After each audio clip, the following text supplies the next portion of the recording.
সেদিন যেখানে আমাকে মাছি ঘিরে ধরেছিল সেখান থেকে একটু এগিয়েই এই মহারাজের দেখা। এদের দেখার জন্য সেদিন আমি এই ব্রিজটার মধ্যে অপেক্ষা করছিলাম। তো ব্রিজের নিচে যে মৌচাক ছিল সেটা তো আমি জানতাম না। কোথার থেকে এক পাখি এসে মৌচাকের মধ্যে ঠোকর মারলো আর আমাকে ঘিরে ধরলো মৌমাছি। বাঁদরগুলোর বান্দরামি তো আমি সেদিন অল্প একটু বলেছিলাম, আজকে সম্পূর্ণটা বলবো। অ্যাকচুয়ালি আমাদের এই জায়গাটার মধ্যে না সব সময় হাতি দেখা যায়। আর আমি ব্যাপারটা এমন আর কি, হাতি ওখানে দাঁড়িয়েই থাকে। অভিজ্ঞ লোকেরা হাতির গন্ধ পায়, পাশ দিয়ে গেলে ওরা বুঝে যায় যে এখানে হাতি আছে। আর আমি ওদের কাছ থেকেই জানলাম যেখানে প্রচুর সংখ্যক বক উড়বে সেখানে হাতি থাকবে। কারণ যখন জানতে চাইলাম তখন ওরা বলল যে হাতির গায়ে অনেক পোকামাকড় থাকে শরীরে, সেই পোকামাকড়গুলো ওই বকগুলো কুড়ে কুড়ে খায়। এই জন্যে অনেক সংখ্যক বক যেখানে জঙ্গলের মাঝখানে উড়বে, তার মানে ওখানে হাতি আছে। আর হাতিদেরও এতে আরাম হয়, বকগুলো কুড়ে কুড়ে খায় এবং তাদের শরীরে যে জ্বালা যন্ত্রণাগুলো থাকে সেগুলো দূর করে। জঙ্গলের যে কোনো প্রাণী ভয়ঙ্কর, সে মাছি হোক আর সে হাতি হোক। মানে আপনি বুঝতেই পারবেন না যে কখন আপনি বিপদের মধ্যে পড়ে গেছেন, বোঝার আগেই বিপদ চলে আসবে। ওই জন্য জঙ্গলে গেলে সবসময় সাবধানে থাকতে হয়। সেদিন তো মাছি ঘিরে ধরেছিল, আর একদিন বাঁদর। এই বাঁদরের গল্প একজনের রিকোয়েস্টে আজকে পুরোটা বলবো।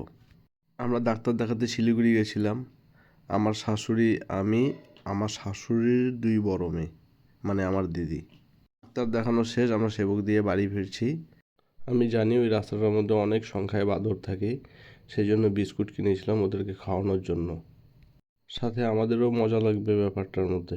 গাড়ির ভিতরে আমার শাশুড়ি বসেছিল আর সামনে আমার এক দিদি বসেছিল। গাড়ির সব কাজ বন্ধ করেছিলাম, শাশুড়ি যেই সাইডটা দিয়ে বসেছিল সেই কাজটা বন্ধ করিনি, কারণ উনি ঠিক মতন দেখতে পাবে না এই জন্য। আমি নেমে বিস্কুট দিচ্ছি আর এক দিদি মোবাইল দিয়ে ফটো তুলছে, ভিডিও করছে।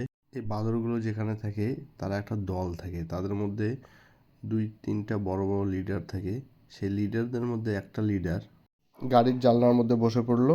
সিটের পেছনে যে ড্যাশবোর্ডটা থাকে সেখানে আমাদের অনেক ব্যাগ রাখা ছিল, যেমন জামা কাপড়ের ব্যাগ, টিফিন নিয়ে গেছিলাম সেই টিফিনের ব্যাগ, তারপর 2 দিদির সাইড ব্যাগ, ওষুধের প্যাকেট, প্রেসক্রিপশন, রাস্তায় খাওয়ার জন্য কিছু ফ্রুটস কিনেছিলাম সেই ব্যাগটাও ওখানে ছিল। এতগুলো ব্যাগের মধ্যে ওষুধের ব্যাগটাকেই টার্গেট করেছিল, ওষুধের ব্যাগটা নিয়ে প্রায় বেরিয়ে গিয়েছিল। কোনোভাবে আমার শাশুড়ি মা সেটাকে টেনে নিজের কাছে রেখে দেয়, চিৎকার চেঁচামেচি করে। আমি গাড়ির স্টিয়ারিং সাইডেই ছিলাম, ফট করে গাড়িতে উঠে গাড়ির সমস্ত কাজ তুলে দেই। এখন ওই প্যাকেটটা নিতে না পেরে আরও কয়েকটা বাঁদর মিলে গাড়িটাকে ঘিরে রেখেছে। আমি গাড়ির ইঞ্জিন স্টার্ট করলাম, জোরে রেস করলাম, হর্ন দিলাম। একটু ফাঁকা হতেই আমি গাড়ি নিয়ে ওখান থেকে বেরিয়ে গেলাম। ওষুধের প্যাকেটটা যদি নিয়ে যেত, ওখান থেকে আবার শিলিগুড়িতে গিয়ে আমাকে ওষুধ কিনে নিয়ে আসতে হতো।